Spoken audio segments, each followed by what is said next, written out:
who really owns the money after you pay your taxes, begins with a belief almost everyone shares without question that, when you pay taxes, that money belongs to the government and is used for the public good, but the moment you slow down and follow the money instead of the story, a much deeper and more uncomfortable reality appears. Because governments all over the world collect trillions in taxes every year, yet remain permanently in debt, constantly borrowing more, cutting services, and claiming they have no money, which raises a dangerous question.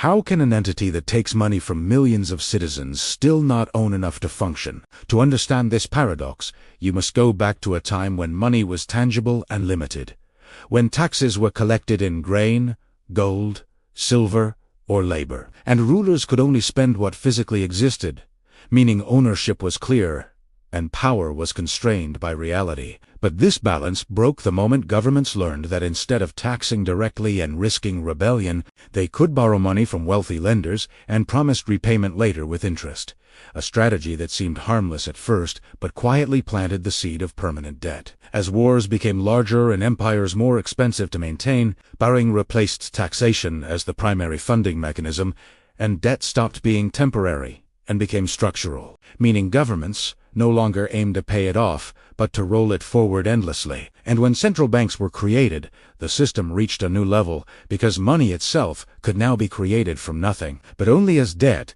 ensuring that every new unit of currency entered circulation already owned by someone else through an obligation. This is the critical shift. Most people never learn modern money is not created as public property, but as a liability, which means before your tax money funds a road, a school, or a hospital, it is legally and mathematically obligated to serve debt contracts signed long before you were born. Over decades, taxes quietly changed purpose, no longer existing primarily to fund society, but to guaranteed creditors that governments could always extract value from citizens to honor interest payments. Which is why bond markets, credit ratings, and investor confidence now dictate national policy more than elections do. Because once ownership is tied to debt, control follows automatically. Eventually the math begins to fail. And this is the breaking point we see today, where national debt grows faster than economic output. Interest payments consume massive portions of tax revenue, and governments reach a state where they are effectively tax collectors for a system they do not control. Because when budgets tighten, social programs are cut instantly, while debt payments are treated as sacred and untouchable, revealing who the real owner is, since in any system the true owner is the one who must be paid first. Citizens feel the fallout through rising taxes, inflation that silently erodes, purchasing power, reduced services, and constant narratives of sacrifice, while financial institutions receive bailouts measured in trillions during crises, proving that this is not incompetence, but design, a pattern repeated across centuries where money creation, debt expansion, and tax extraction funnel ownership upward while risk is pushed downward. Politicians promised reforms, hired taxes on the rich, closing loopholes, cutting waste, but none of these fix the core issue, because they operate inside a structure that requires debt growth to survive, meaning even when taxes rise, ownership does not return to the public. And even when spending is cut, obligations remain,